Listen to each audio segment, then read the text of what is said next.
Okay, we're on page 19. Down here a little bit with you. Page 19, we're talking about the that clause. Remember, clauses are different than phrases. So like a prepositional phrase is not going to have a verb, but clauses do have verbs in them. So just something to remember, like the who, which clause. And then we're going to talk about the that clause. They do have a subject verb pair. So it says that that clause is a group of words that begins with the word that, so it's easy to find, and it contains a subject and a verb. So a that clause is a dependent clause, which means it must be added to a sentence that is already complete. So if you take out that clause, it should still make sense without it. That's how you can tell. And then when you mark it in this book, you're going to use parentheses. So just work like the who which clause? Exactly. Okay. Just like the who which clause, but you're going to start with that. And then instead of labeling it W/W, like who which, you're going to label it with the word that, like in that example right there. It sounds weird because you're putting that on top of that. It's already there, but that's how they want you to label it. So, and then a V for the verbs and then the S for the subject. So go ahead and read that sentence right there. Robin knew that he could win the contest. Good.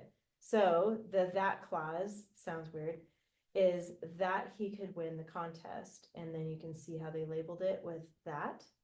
Subject is he, and then could win are the two verbs. So win is the action verb, and then could is like a helping verb. It goes right next to it. And then there's a comma rule here. It says it's used to separate items in a sentence because that clauses are essential to the sentence. Commas are not used with that clauses. So you don't, whenever you have a that clause, you don't need a comma. So if there is a comma, then you take it out. Yes, exactly. So in this book, they'll do that and you have to catch it. So very good. A homophone, do you remember what homophones are? Okay, so if you have, in English, there's lots of them, two words that sound the same, but they're spelled differently and they have different meanings. So like, the example at the end of that little paragraph is two, and two. So you have like two TO and then two TWO and then TOO. They all sound the same because two. But those are called homophones. So that prefix homo means one, and then phone means sound. So that's how you can remember what a homophone is. It's like one sound, same sound. Actually, homo means same, not one. So same sound is what that means. The example right underneath that, it says to is a preposition or part of an infinitive. So that first example, to Nottingham, that would be like a preposition. And then to travel is called an infinitive because travel is a verb normally.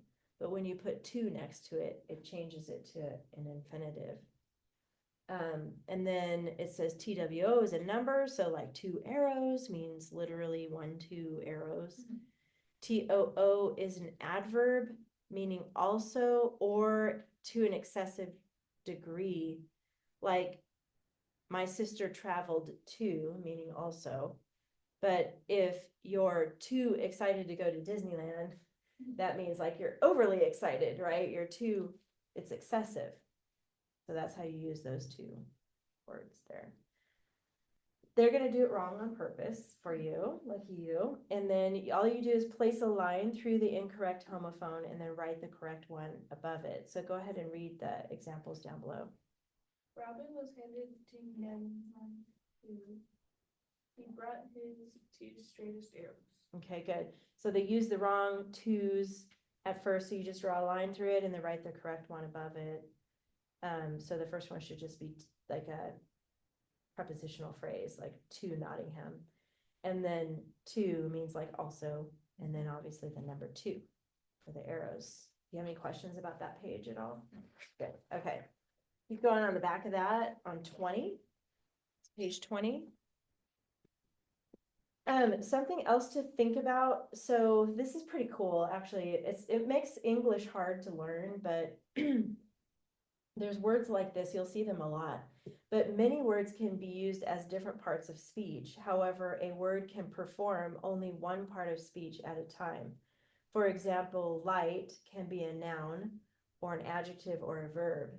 So that's what's hard about English is one word can mean different things. So look at the example for noun. It says the light hurt my eyes. So it could be like the sunlight, it could be a flashlight, hurt my eyes, so it's a thing, right? The light. And then look at the adjective example, the light rain was falling.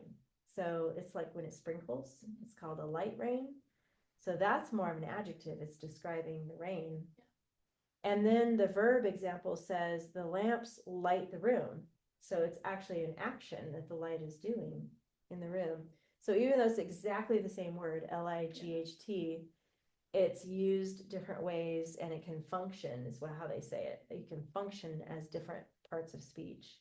So it's just something to know and be aware of when you're reading the sentences, but you don't necessarily have to do anything with them when you see it. It's just something to think about. So, yay, here comes Jana.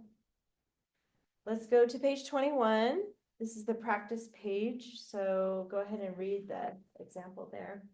Then Robin grew angry. No young man likes other men to taunt him about his prized possessions. Good. Do you know what taunt means? Kind of. You know how to explain it? Not really. Okay, it's like teasing. Taunting and teasing are basically the same thing. So if they're like mocking him, like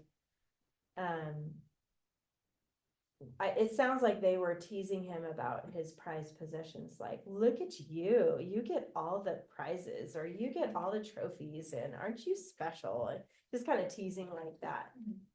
Hi Jana, come on in. How are you? We are on page 21. And Arabella's sick again, so she's not able to be here today. So I'm recording for her. But if you needed to go back and watch what we already talked about, you can do that. Yeah, there's some stuff going around, so stay healthy. I know a lot of kids are sick right now. So check vocabulary because we did that. And then there's some nouns in here. Where are the nouns, Lily? Robin. Yep, Robin is one.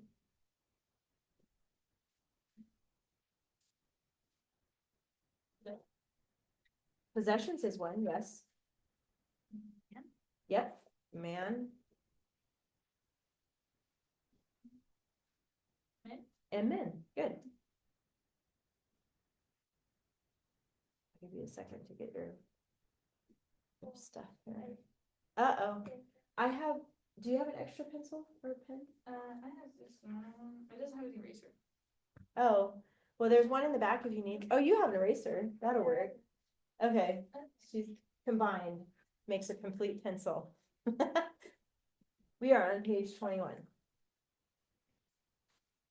And she just pointed out the nouns, which are Robin, man, yeah, go ahead, Man and possessions, yeah. Possessions are just things like they own, right? Possessions, there you go. And then Jana, how about the pronoun? There's only one in here. Him, good. I'm glad you didn't say his, because that's actually an adjective. It sometimes can be a pronoun, but in that sentence, it's an adjective. So him is the only one for pronoun. And then adjectives, Lily? I gave you one. His. And then what kind of possessions are they? Prize. So both of those are adjectives. That's two. I know. Look at angry. Angry is one. Good. Sometimes if you find the noun and then look behind it, it'll tell you some adjectives too. Like look at, there you go. Young is one.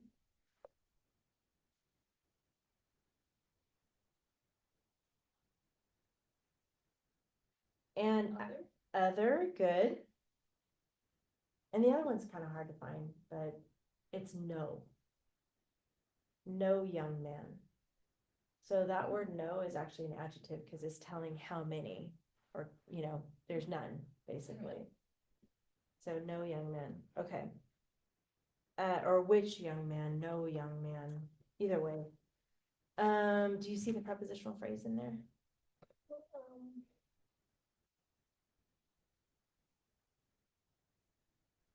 Then, No,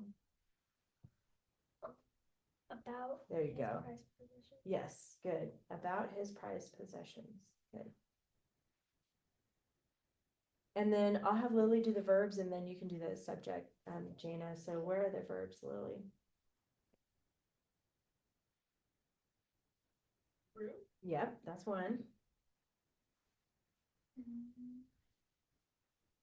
one more. Taunt? Not taunt. Oh, you know why? Because it says to taunt.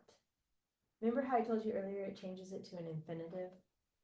Sometimes taunt is a verb though, so that's correct, but that we gotta fix to before it though. It's the wrong Oh, to. yeah. Did you see that? How should we spell it? To. T-O? T-O. So draw a line through to right before taunt, this one.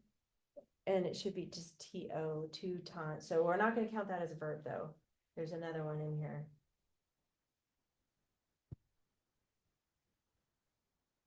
So about? No, that's a preposition. That no young man, What? there you go, likes is the other verb. Now the subject, so who grew angry? Robin. Robin, and then who likes, I guess you could say. Man. Man, good. Okay, good, so you can put a check by that.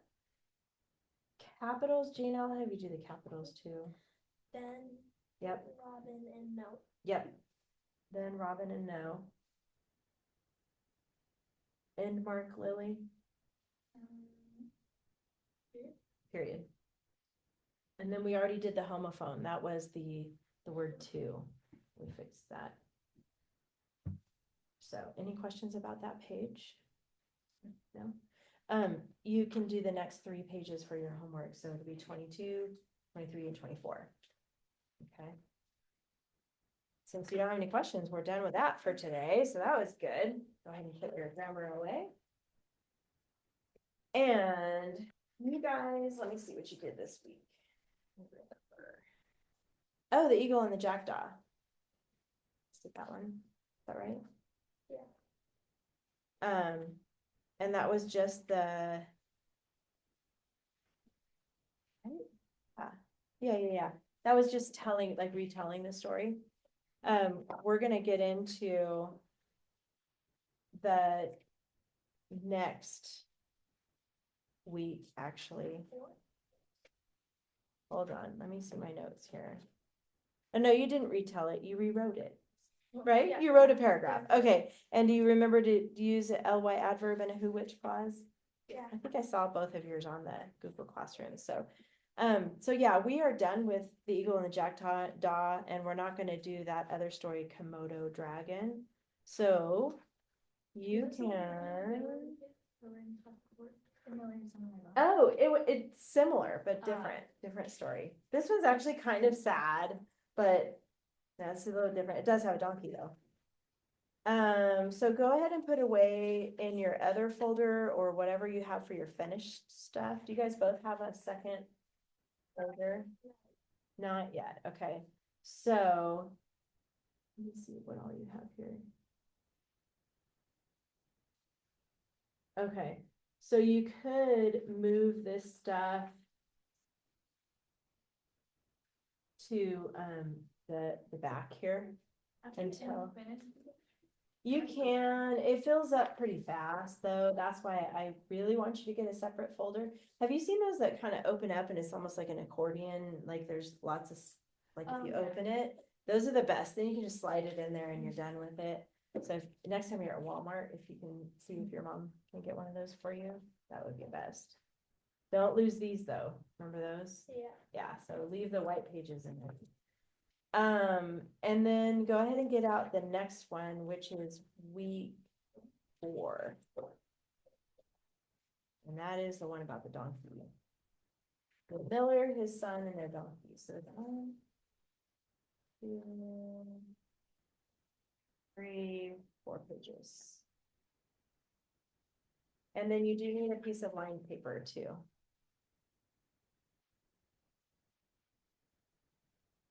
I know Jana remembers this, but I know you're new to this type of class, but we're gonna talk about the story sequence chart. You remember that, Jana? Story sequence chart, kinda? It'll come back to you when we get into it. But after you get out all of week 4, go ahead and look at page 39. It's a yellow page. So every good story and every good movie, they have a almost like a format to it. Okay, they always introduce the characters and setting first, and then they go into the problem and the conflict, and then they go into the climax and the resolution. And I always give the example of Kung Fu Panda. Have you seen that movie, like the original one, a long time ago? Have you seen it? What's another movie then? What's another animated movie you guys have seen? I'm trying to think of one that I know of. I'll just tell you Kung Fu Panda because that's the one that always sticks in my head. So in the opening scene of Kung Fu Panda, if you ever see it, the character's name is Po. He's the panda. And it's the opening scene of the very first movie is him in his bedroom. And he has these little action figures that he's playing with, like he's a kid, okay? And the action figures are all the other characters in the story. So like there's this team of animals that are like kung fu artists, they know like the moves and stuff. They know how to fight. And so he's making them fight and he's making them battle the bad guy and stuff. And so you basically they're introducing like what each character, the name and their power, their skill.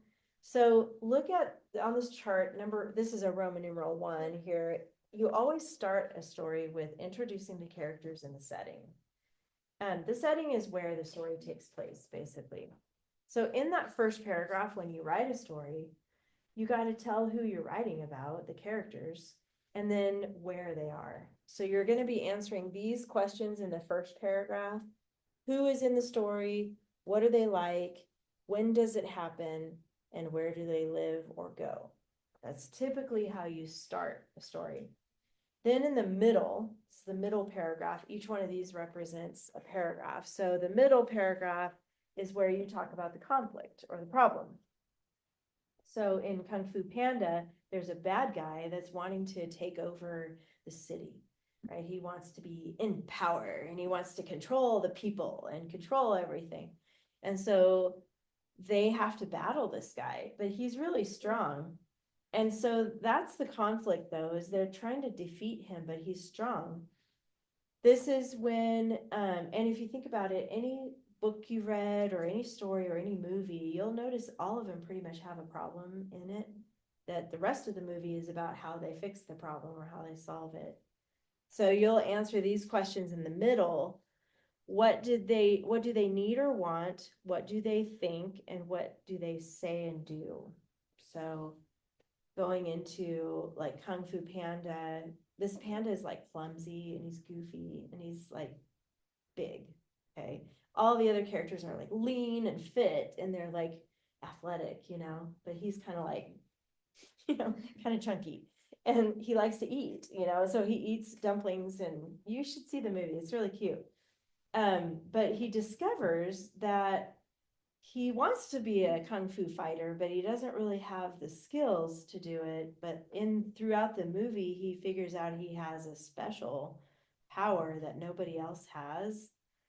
And as he's learning these things, he discovers that he has what it takes to defeat the bad guy.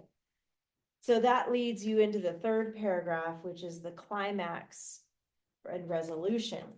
So climax, I always think of a mountain. At the peak of the mountain is where the character is battling the bad guy. Is he going to die? Is he going to win? And is the bad guy gonna die? Like, how is it gonna end? Is when you don't know in the story.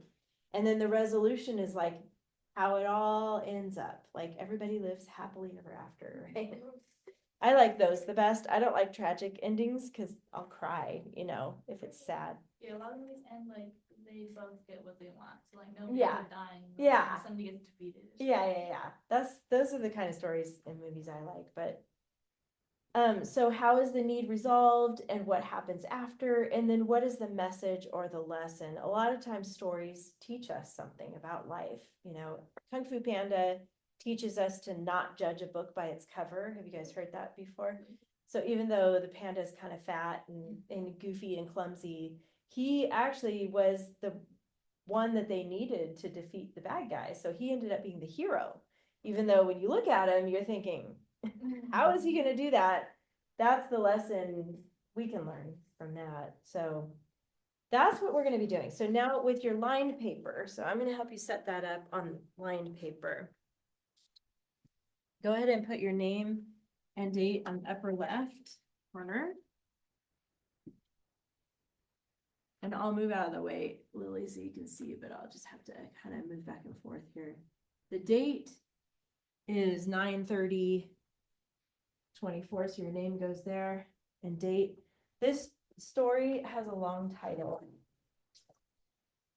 The Miller, his son, and their donkey. So skip a line and just go ahead and write it kind of somewhere in the middle there. The Miller,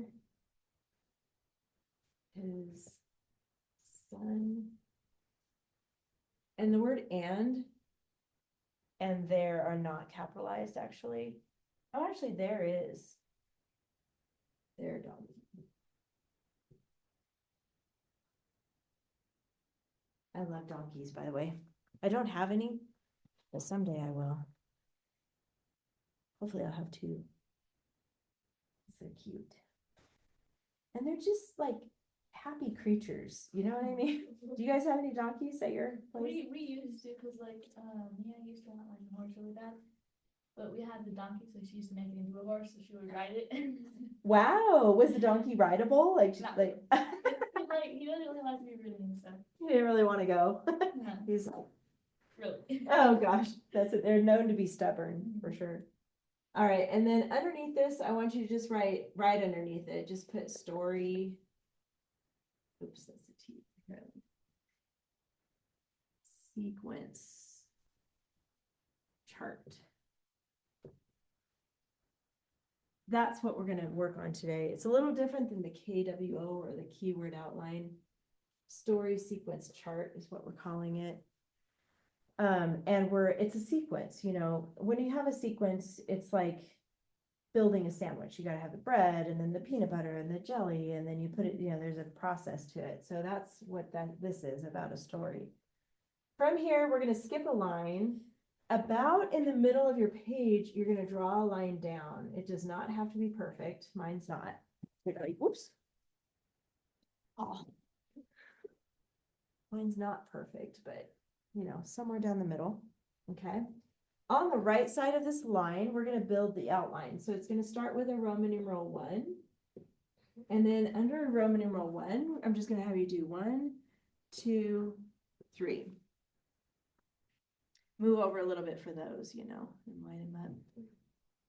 Skip a line. Do Roman numeral 2. Same thing. 1, 2, 3. And then one more. You're going to skip a line. Roman numeral 3. 1, 2, 3. These are short paragraphs. Really, there's only 4 sentences. But it's more about the order of how we tell stories like this. Then right on top, that blue line that's right on top of the Roman numeral 1, go ahead and just trace it all the way across. Right on top of the 1, right on top of the 2, right on top of the 3. So we're making a chart. Yep, and I always go all the way to the end of the page here, so. It's good. Remember this, Jana? Yeah. It's coming back to you now. And then wherever your line ends, it doesn't matter how many spaces you have, but I just like to finish it off so it looks nice and neat. wherever that last line goes.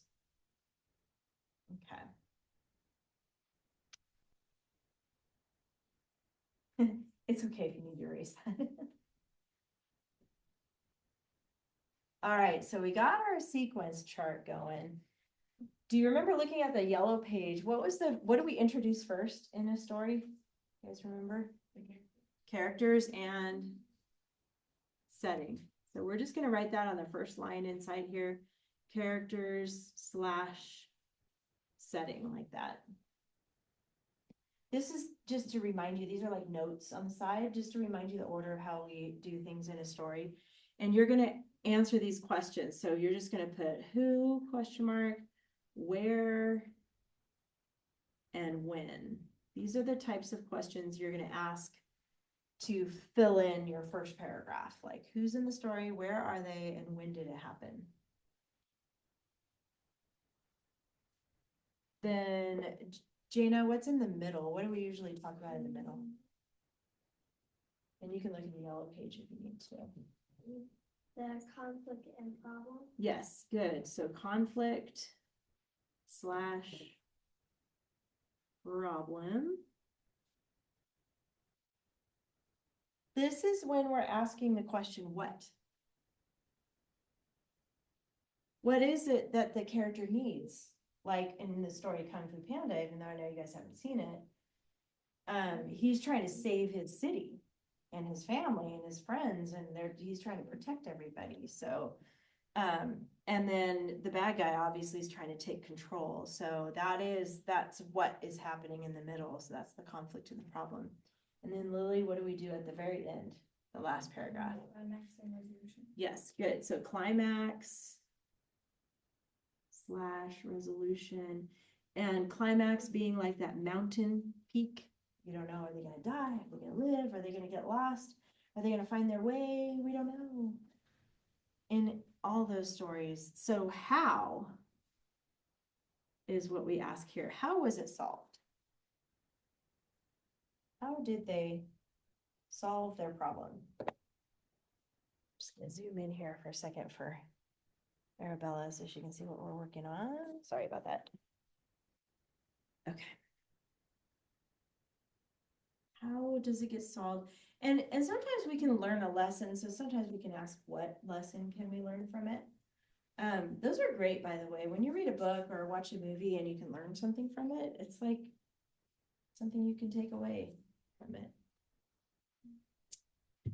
All right, it's ready now. So now we're gonna read the story. So go to the miller, his son, and their donkey. Notice it says attributed to Aesop. And you guys remember Aesop fables? Remember me talking about it before? So those are like the lion and the mouse or the tortoise and the hare, those types of stories that have animals in them usually, and the animals usually talk to each other or they think like a human, you know, and then we learn a lesson from it. Those are those stories. So this is from that book. Do either of you feel like reading, or I can read it if you don't feel like reading it? I can read it. You want to read it? Okay. So as she's reading it, be thinking of the characters and setting, conflict, problem, and the climax. Resolution. Yeah. A poor miller and his son were taking their donkey to town to sell him when they passed a group of women chatting by the side of the road. Why walk when you could ride? They asked the bear. So the old man helped his son mount the donkey, and he continued walking alongside. Then they met an old man who shouted, "Get down, boy, and let your old father rest his weary limbs." Upon this, the miller made his son dismount, and he got up on the donkey. Next, someone in the crowd called out, "Why, you lazy fellow, how can you ride while the lad there can hardly keep up?" Therefore the miller immediately brought his son up with him.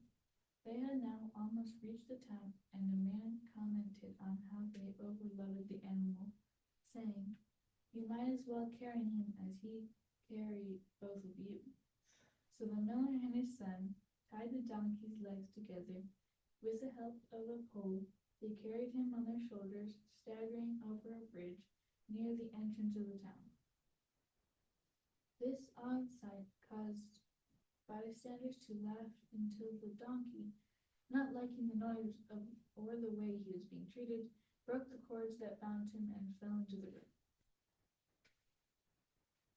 And then I like to always add, but he got up and he ran away to a new home where a family loved him and took good care of him. And he was happy for the rest of his life. But yeah, I don't like how the story ends. It's like, ugh, come on. So we've got a lot of characters going on in here, and there's more than one problem actually. There's kind of a few problems going on. So let's kind of break this down and kind of group together parts of this story. So when we think about the characters, who's the first character mentioned, or there's two of them that are mentioned in the first sentence? Miller and his son. And there's a third one actually mentioned, Donkey. the donkey, the miller and the son and the donkey. So let's just focus on the miller and the son first. So let's put, next to Roman numeral 1, we'll put Miller. Is it capitalized? No, Miller. no, I kind of got it. I did too, but cause it sounds like a last name. But Miller, let me double check on the meaning of that. Is a person who grinds grain. It's like at a mill. So he's a miller. So taking the wheat and actually putting it through a machine, probably they had to do it by hand back then, but grinding it up into flour or something like that. Okay, so that's what a miller is. That's not his name, it's what he does. And then the miller and his son. And where were they headed in the very beginning? To town. So let's put maybe an arrow and then town. So I know we've already talked about who and where. Like to town. Oh yeah, the number 2, you could do that. Miller and his son, they were heading into town. And now let's talk about the son for a second, because it doesn't say a whole lot about him other than that he was young, right?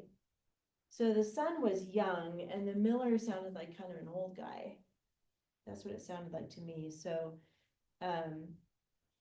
let's see, what could we put next here? The old man helped his son and the donkey. Okay. Oh, there's a group of women chatting on the road too.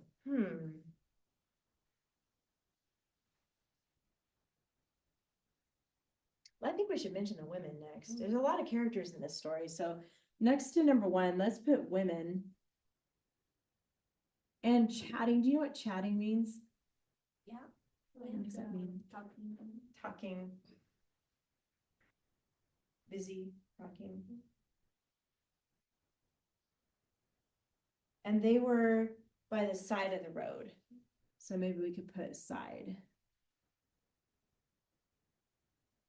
And maybe R for road, just to help us Or remember. RD. Oh yeah, RD, there you go. Yeah, didn't think about that.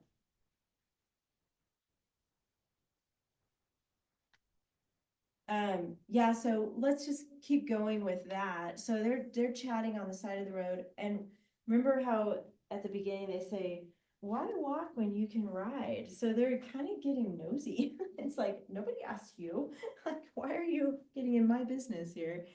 That's kind of interesting. In fact, we forgot to talk about, the problem in the story. So what was the problem in the story, would you say? It's kind of a few of them, but what's one of the problems?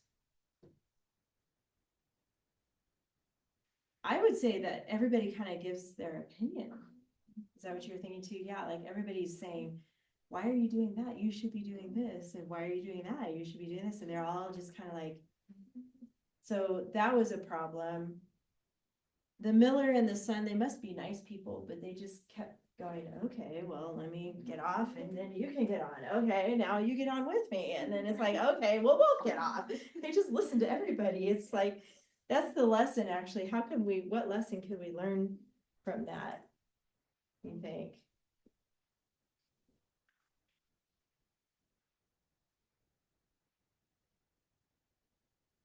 Should you always listen to somebody's advice? No. Also, like not listening to other people. Cause it depends, like if it's your parent, yes, you listen to their advice.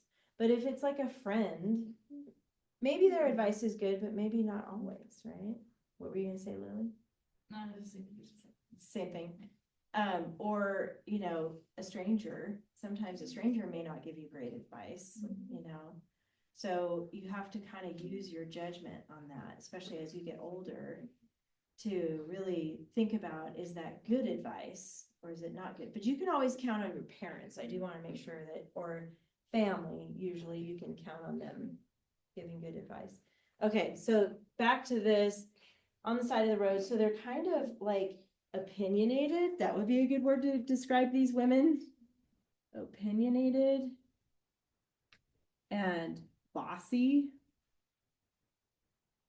kind of getting in their business. What's another word to describe these women? Opinionated, bossy, maybe like nosy. Yeah.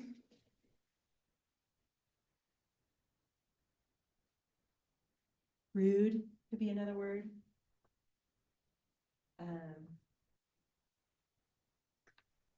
Impolite or something like that. So there's lots of words to describe these women here, but we picked those three for now.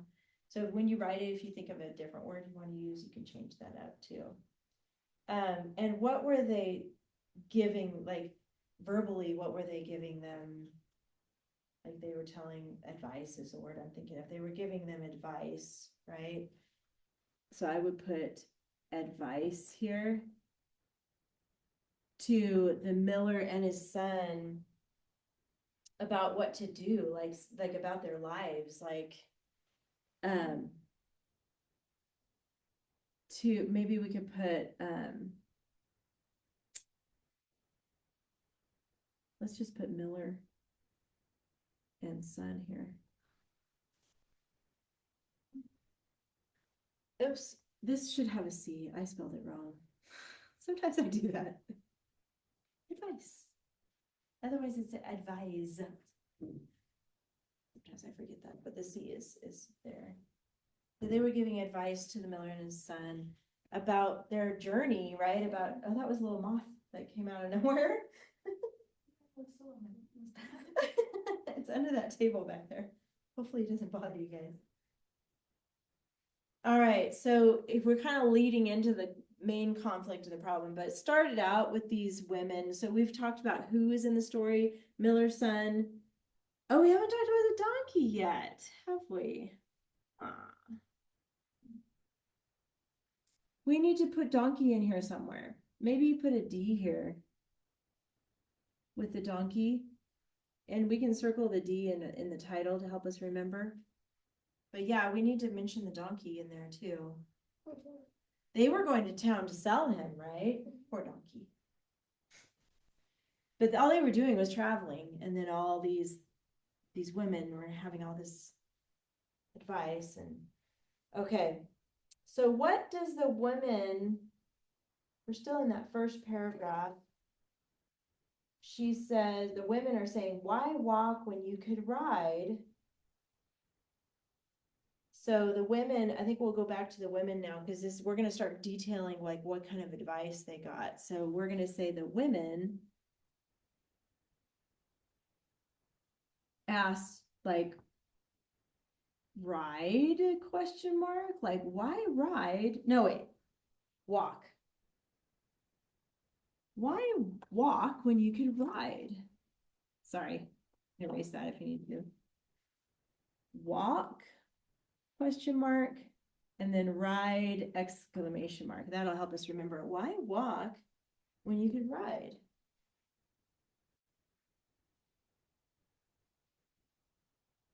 And that's when the son got on the donkey, huh? Maybe we could put S up, like an up arrow, D, like he got up on the donkey or he mounted the donkey. So see how we kind of branched away from like sentence by sentence now. This is completely different. We're looking at like whole like who are the characters, what's happening, and now the conflict. So it's way different than the keyword outlines that we've been working on. So this is flexible. I'm just helping you with the first one here, but eventually you're gonna have to kind of figure out how can I organize the parts of this story into these three categories. So we got that part. Then after the women, so we're moving on to the next part, the next paragraph, there's an old man, right? And then what did the old man say in the second paragraph? For the boy to get down with his father. Yeah, because the boy is young and the father's old. So let's put old men.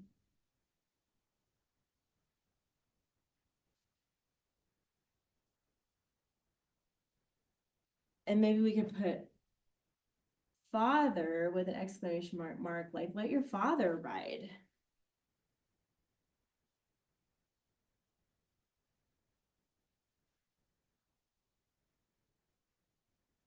And so the son gets down, maybe we could do S down, and then M for Miller up.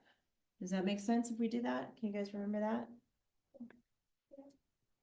We can circle those letters if that helps too, like S, D, S, M, D, like, and then circle them up here too. So S is gonna represent the son. M will represent the miller, and then D will represent the donkey. If that helps to circle them, sometimes that helps. So the sun gets down and the miller gets up, okay? Then we have somebody else, someone else in the crowd. What happens next in the third paragraph? What does someone else say? So I said that, the father should let his son walk. Because the son's young, so maybe you probably have little brothers and sisters. It takes them a while to catch up. Sometimes you gotta walk slower because of them, right? So they're saying, your lad, which is the son, can hardly keep up. So how could we put that for number 2? What's happening in that paragraph?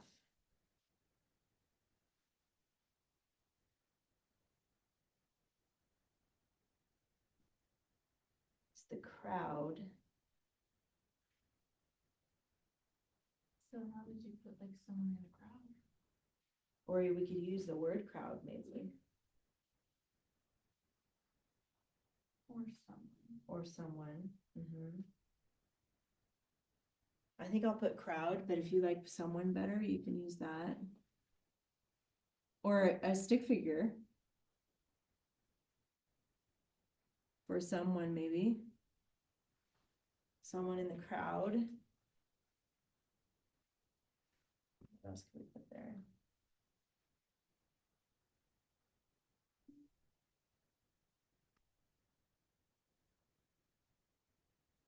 And it doesn't have to be exactly from the passage. You can kind of summarize it a little bit. Like he's basically saying like the poor boy, like the boy can't keep up. The son can't keep up. So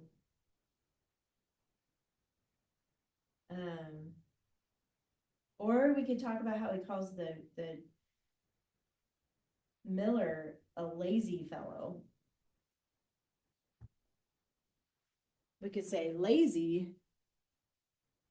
That would work. Exclamation point.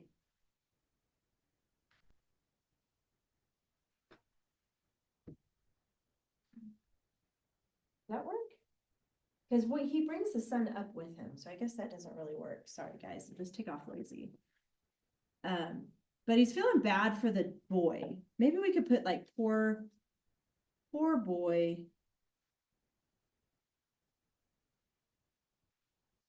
And then maybe this is where we say the S went up with, we'll just put S up. So the miller pulls his son up with him. So the crowd's like, poor boy, he can't keep up. That's just to remind you, when you go to write these paragraphs, if you want to change that or add something to it. You don't have to use these exact words. This is just helping you remember the plot, basically. All right, now we've got the donkey, now they're saying, the donkey's getting tired, right? And they're saying you might as well carry him as he carried both of you. So let's talk about how this is the main part of the problem is that the donkey's getting tired now, right? So the miller and his son are listening to everybody, which they shouldn't, but let's put donkey or D here, tired. Maybe burdened.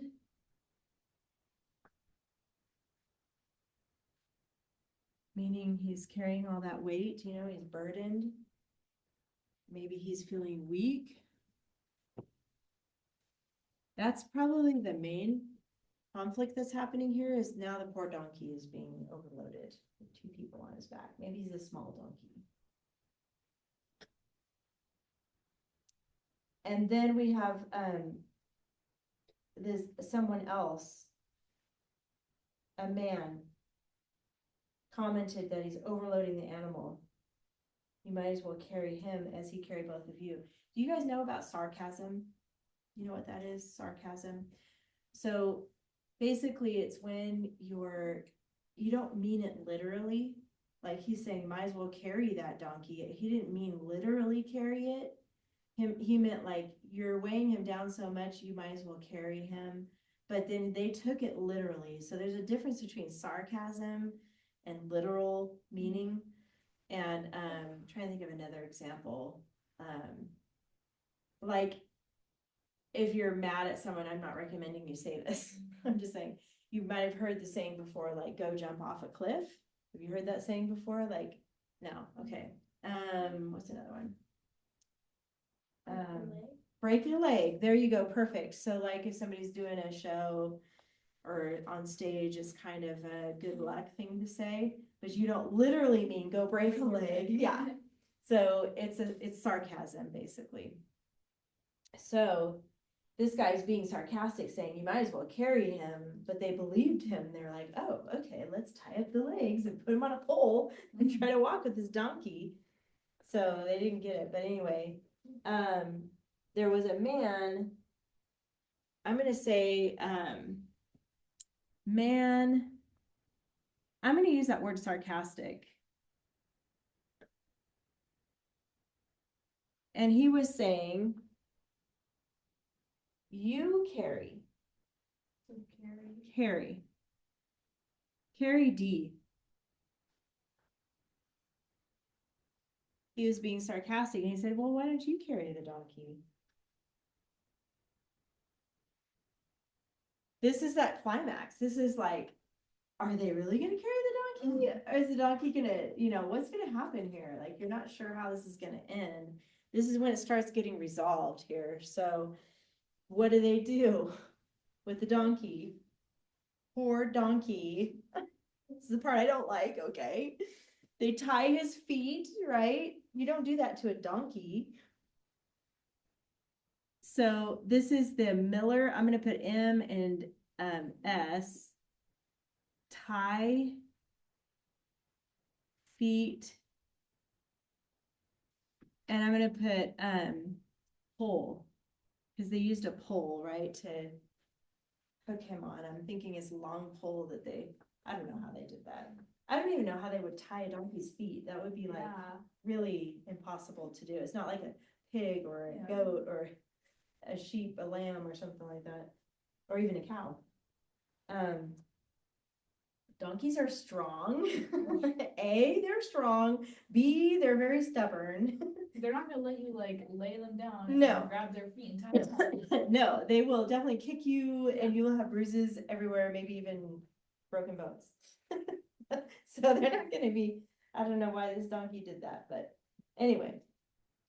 They were able to do, obviously it's a made up story, so tie feet, we're on number 2. So then they're crossing the bridge next, right? And then what happens as they're crossing the bridge? What are the people doing there? Laughing. Laughing.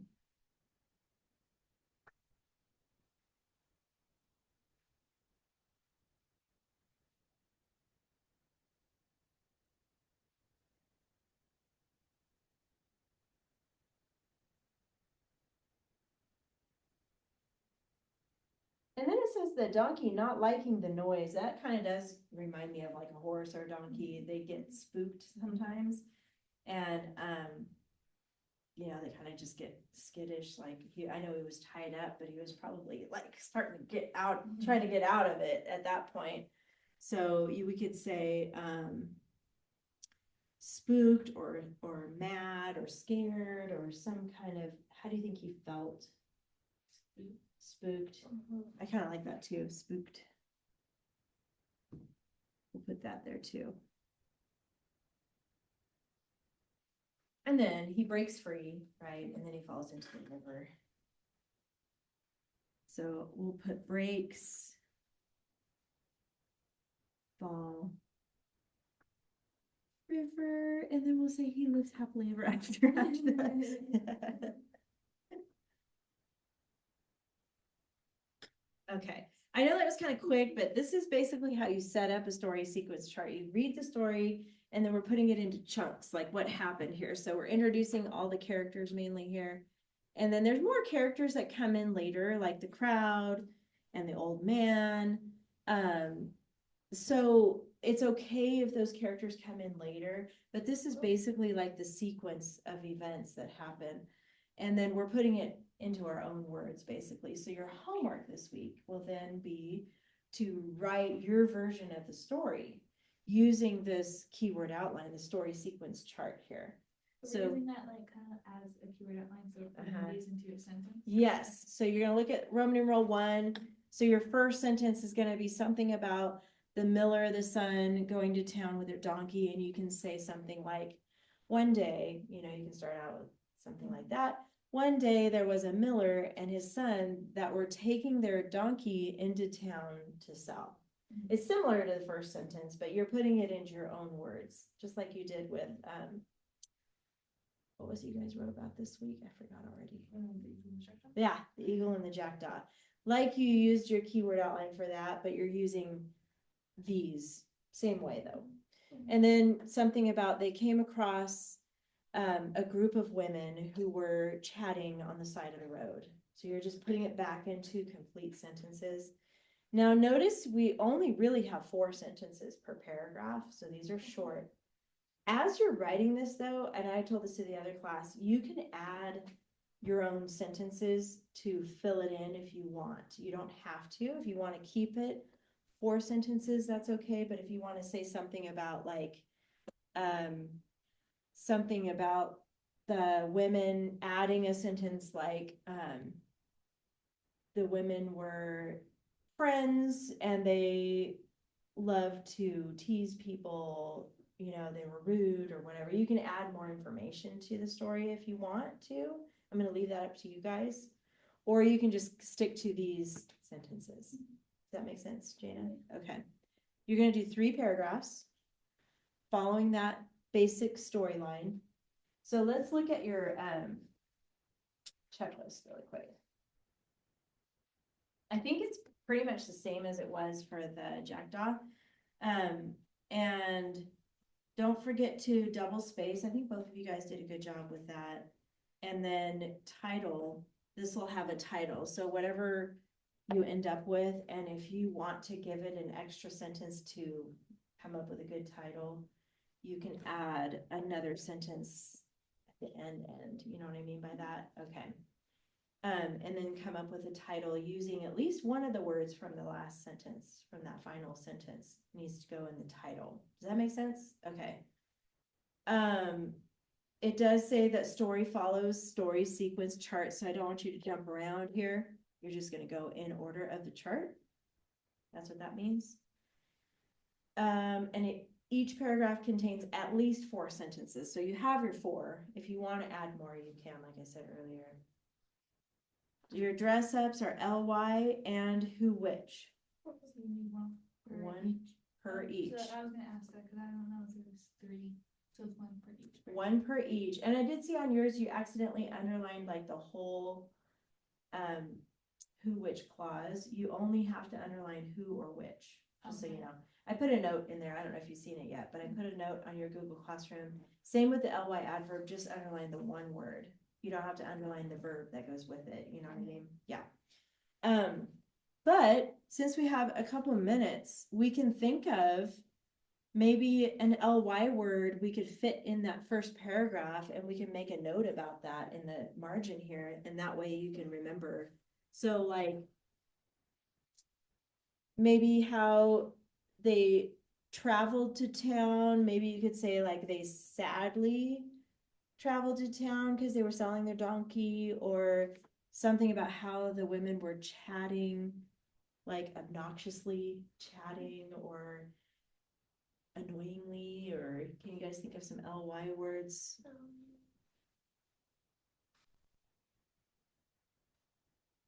So the way to find it is to like look for the verb first. So we've got chatting, we've got opinionated as a verb, and advice. Any of those, can you think of how they sounded? Like, could be like rudely. Yeah, you do like rudely and naughty. You only need one per paragraph, so let's put, maybe we'll put rudely over here in the margin. Just to remind you so that you can be like, oh yeah, I was gonna use rudely, and then you figure out where you wanna put it. But if you think of a different one, you can use a different one. How about for the middle paragraph? We've got,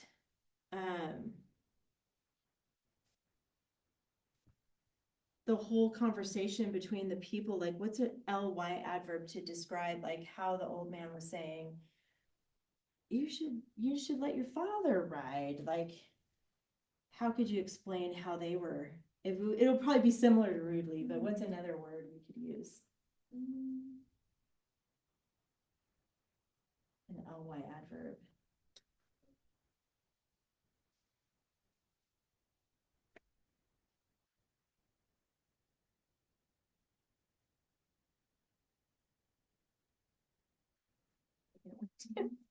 How about, oh, let me look at my examples. Sarcastically, or that could be later, that could be the last one.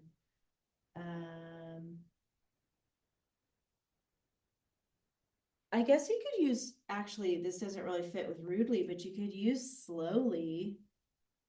Like the son slowly mounted the donkey. We'll put slowly here. Quickly mounted the donkey. Or quickly, we could put both. You can pick which one. And then the last one, I think I had one, sarcastically.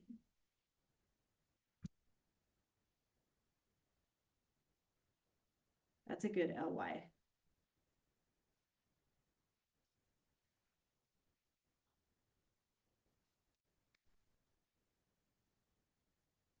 Okay. Double spacing again, like you did before. Any questions about the homework? You guys know what to do? Do we have to underline all of them? Yes. Underline both in each paragraph? Yes, good question. So one of each in each paragraph. So paragraph one will have an ly and either a who or a which underlined. And then paragraph two, same thing, one ly. You can have more than one in the paragraph, but only one. Yeah, only underline one. Good question.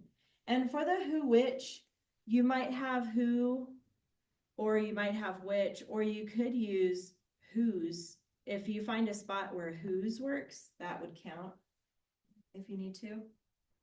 Or even whom, that one's a little harder to use, but if you think of a place for that, and you just underline the one word. Who is when you're talking about a person, like that would be pretty easy when you're talking about like the women who were rudely chatting on the side of the road, told, tried to tell them what to do or something like that. When you use a who, which clause, that's when you got to make sure there's another verb after it. Okay, so don't just throw in a who, it's gotta be, there's more to it after that. Okie doke, that's pretty much it. So that's your homework and the grammar pages. Any other questions you can think of? Before you go? Sounds like you guys got it. I'm gonna turn this, I'm gonna show this really quick so that Arabella can see what we did here. You can pause it there if you need to. And I'll stop recording.